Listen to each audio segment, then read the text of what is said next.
Today on CityCast Madison. It's the Friday News Roundup. This week with CityCast host Bianca Martin and lead producer Molly Stentz. The Wisconsin Supreme Court has ruled if the smell fits the crime, you'll do the time. Are you about to pay more for childcare? And Madison has declared the city a sanctuary for trans and non-binary people. But what will it mean? It's Friday, June 23rd. I'm Dylan Brogan, and here's what Madison's talking about.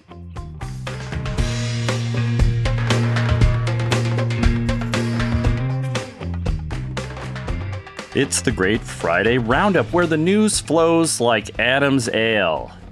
Let's enter the no-tradiddle zone. That's a good one this week. Well, joining us now, of course, is CityCast top banana, Bianca Martin. Good morning, Bianca. Good morning, banana time. Also with us is the sheriff of this here podcast. It's Molly Stentz. Yahoo! Hello. Hey, look, the gang's all back together again. Well, we don't have any time for dilly-dallying because there is big news this week from the Wisconsin Supreme Court. The headline is, "Scent like marijuana, enough to warrant police search." Did you guys hear about this one? Yes. Don't get me started. Well, let me set the scene here. Set the smell. In the city of Marshfield, a man named Quahim Moore was driving. He was pulled over for speeding. An officer, her initial contact with him, she detected the odor of raw marijuana. So remember that raw part for later. So this was used for probable cause of a pat-down search. They didn't find any marijuana on the initial pat-down or any weapons or anything like that. They just found a vape pen. Now, Moore said, hey, it's CBD. That's perfectly legal in Wisconsin. It's not marijuana. No one is disputing that. Perfectly legal vape product that you can buy at virtually any gas station now. So another officer arrives, and he, too, smells this overwhelming smell of marijuana. They determined that it was coming from the vehicle, not Moore. So they searched the vehicle. Didn't really find anything there. But at some point, they noticed that Moore's belt buckle was sitting a little higher on his pants. So they did another search of his person in the zipper area. Can I just say, that's weird. That's a weird detail. There was something he was evidently concealing in between his pants and his belt buckle. They were really looking. That's what happened. So they found a small amount of cocaine and fentanyl. And so he was charged with possession of a narcotic with intent to deliver. So a circuit court found that, hey, I don't think they had a probable cause to search him because marijuana smell and CBD smell or cannabis smell, those all smell the same. An appeals court agreed with that and said, nope, we can't charge this guy because your search was illegal. His Fourth Amendment rights were violated. But the conservative majority on the Wisconsin Supreme Court this week reversed those decisions. And now there's some precedent that if an officer smells what they believe to be marijuana, that's enough to search you. Opening it up for discussion for the class here. What jumps out at you guys? It stinks. There's something that smells about this. It's obnoxious. I do not like this. I think it's... Well, just knowing that there are so many laws that are changing across the country around the legalization of marijuana, that's one thing. Because you smell marijuana, it just feels like an extension of police opportunity to over-police, potentially. And it feels like a lot of police power over citizens, in my opinion. You could see where some people would say, well, wasn't it a technicality, right? I mean, they found the guy had fentanyl. We know fentanyl is nasty stuff. And so does it matter how they came to it, right? Because in the end, they did find that he had this gnarly stuff. But I think it raises a really important question about our right to be protected from unreasonable searches and seizures.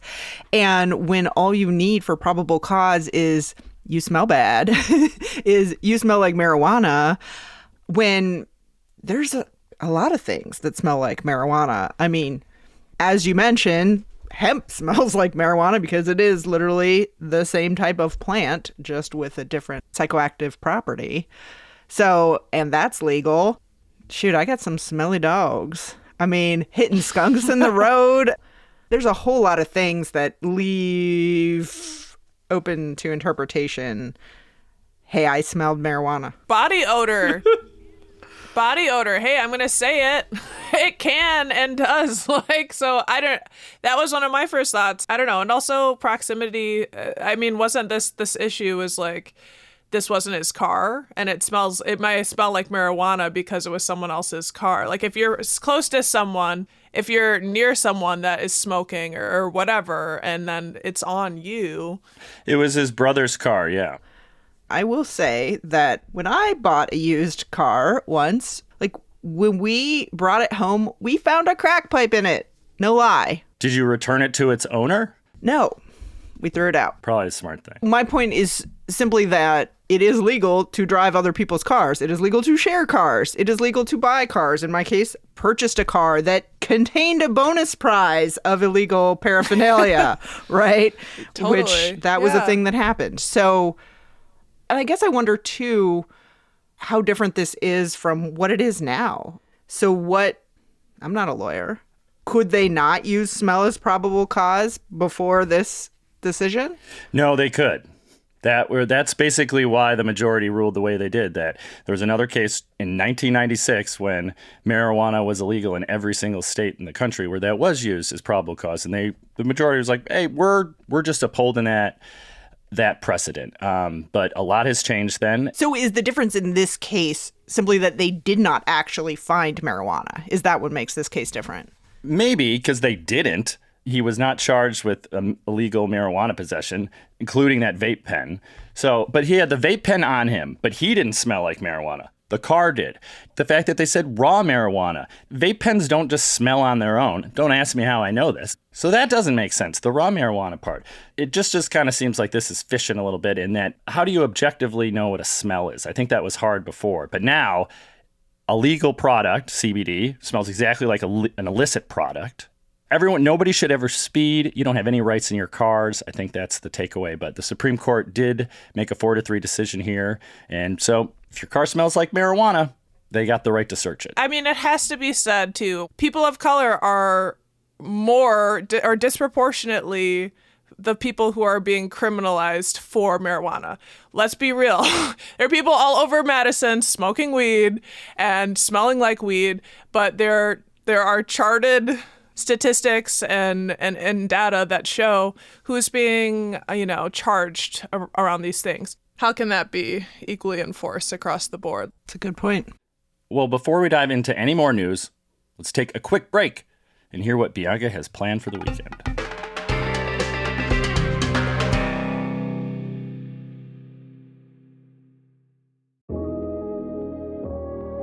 Courage is grace under pressure. Ernest Hemingway. Wouldn't it be grand to have a go-to spot to say smart things like that? Or share the latest stories you heard on CityCast Madison? Well, I know a place. It's Hemingway-esque, with warm wood, smoky cocktails, and old books. Picture Cuba meets Tiki meets Monday Jazz.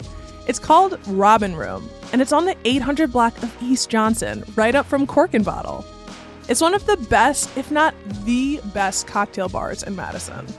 They've nationally recognized bartenders and serve great beers, wine, and lawn Jaegers, if you remember those. It's a neighborhood lounge too, so everyone's welcome. I suggest you wear your glasses too if you need them, because there tends to be a beautiful crowd.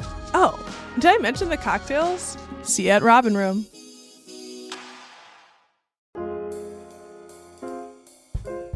Mo money, mo problems? Money woes certainly do come into most of our lives at one point or another. But not having the money you need? Now that's costly. Bills, fines, and fees pile up and just feed off of each other. And research shows that half of adults struggling with debt also have a mental health issue. Most of those people said their financial situation made it worse. Attorney Z. Usman with Usman Law has helped thousands of people fight back against abusive debt collectors. And he wants to help you too. He sees daily the mental load debt leaves on families and individuals. And he wants to help relieve some of the pressure. Could you use a free financial health checkup? If so, visit madtownlawyer.com and schedule a free call with expert attorney Usman, the finance fixer. So, school's out for the summer, but there's a whole lot of kids in the news these days. So this issue of who pays for childcare is coming to a head. As we've talked about, federal pandemic aid for childcare centers is expiring, and the state has to decide if they want to continue the program and pick up the tab. Governor Evers had added it to the state budget, but state lawmakers scaled it way, way, way back. So, we talked to Ruth Schmidt back in May all about this issue, and check out that episode to catch up on the debate. But basically, the tight labor market coupled with the increased demand has really put the squeeze on childcare centers. They just can't pay enough, and so they can't hire enough people. If they raise their rates, they're going to price out many more families who are paying hundreds of dollars a month per kid. They raise wages, they lose families. They cut wages, they lose staff, and they're already having shortages. So what to do?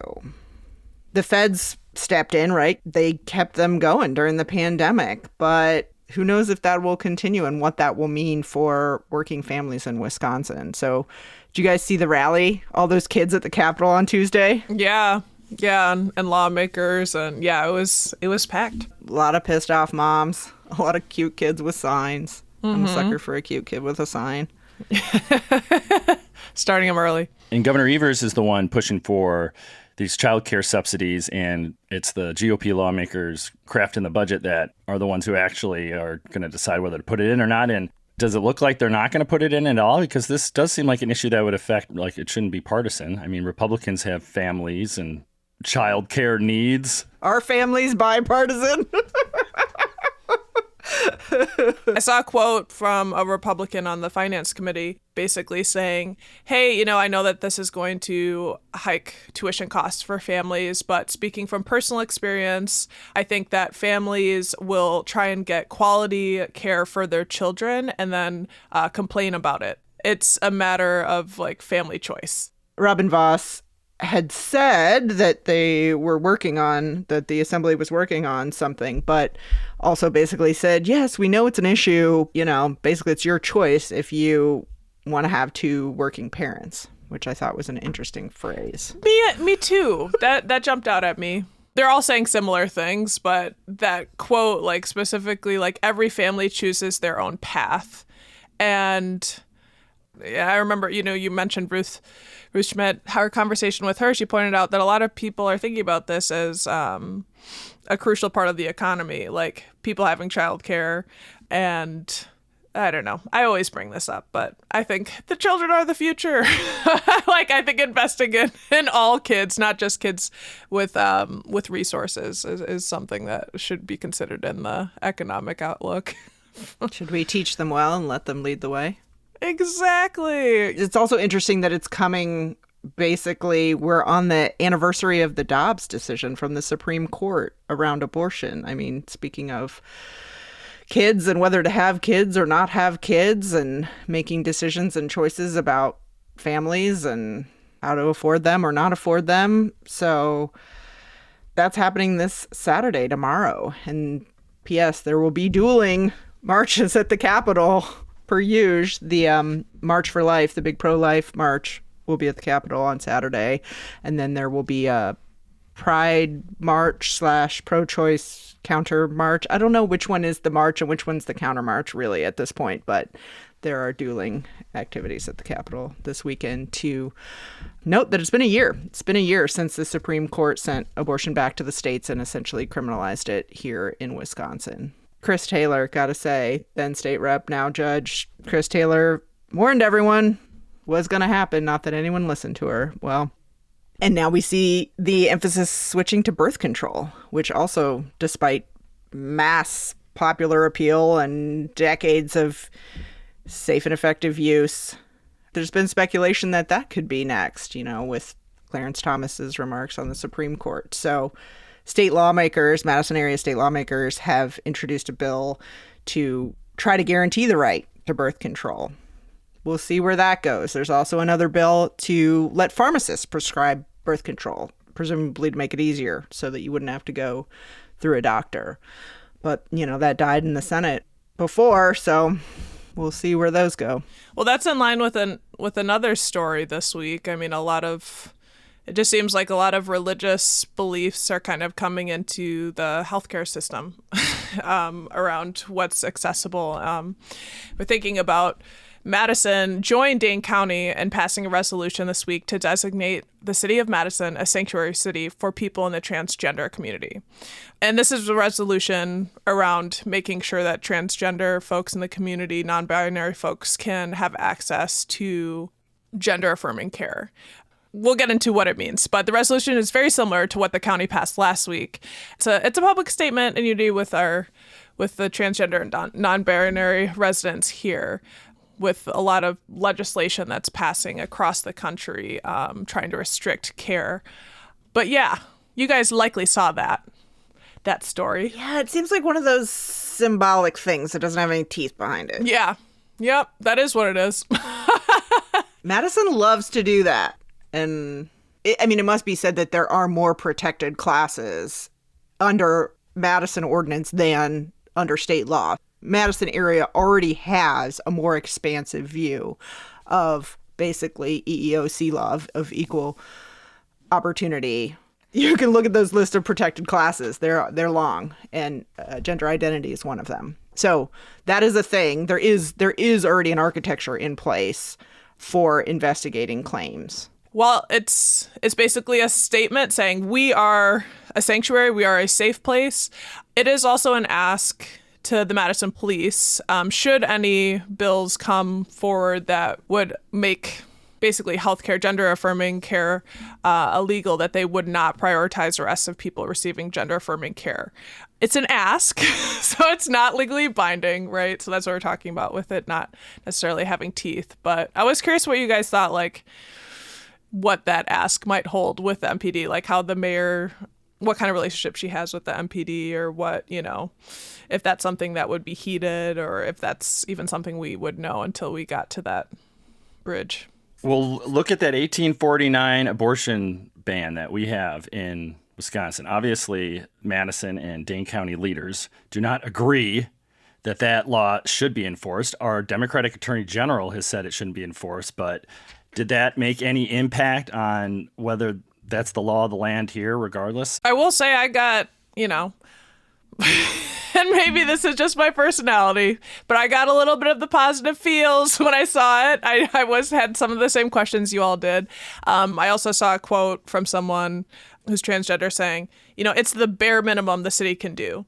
I do think where I come in, I agree with the fictionalized character Ted Lasso, that a symbolic gesture is very powerful. For those of you guys who are fans, believe. I think that a lot of opponents of the LGBTQ community want people who are queer to go back and hide and keep their quote unquote personal lives to themselves. I don't know. I think there's something positive about stepping out and declaring we are a safe space. You are welcome here. Even if it is just a resolution. Well, that's not the worst place to wrap things up. Oh, and hey, before we go, we should mention that this here little podcast has been nominated for the best local podcast in Madison by Madison Magazine. Their Best of Madison contest that they run every year.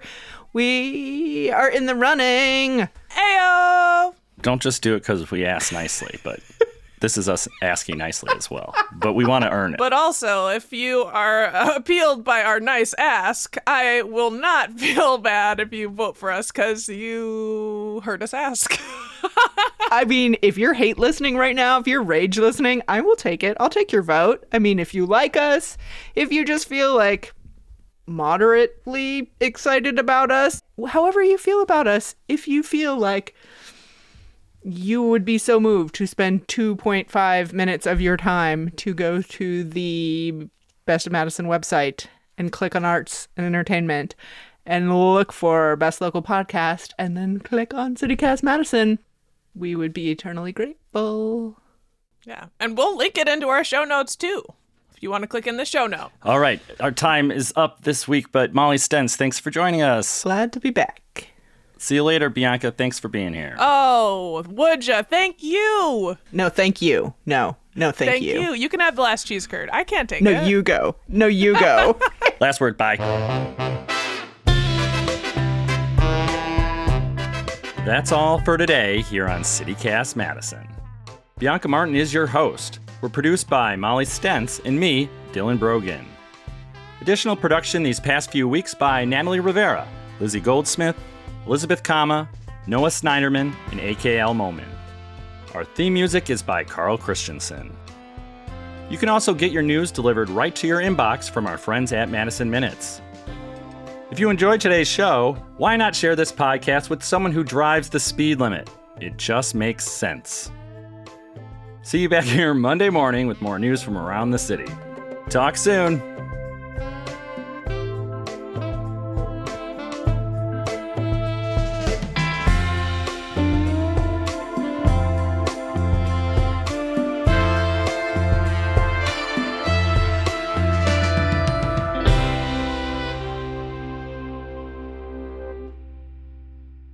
Why not share this podcast with someone who drives the speed limit? And don't forget to just shut the up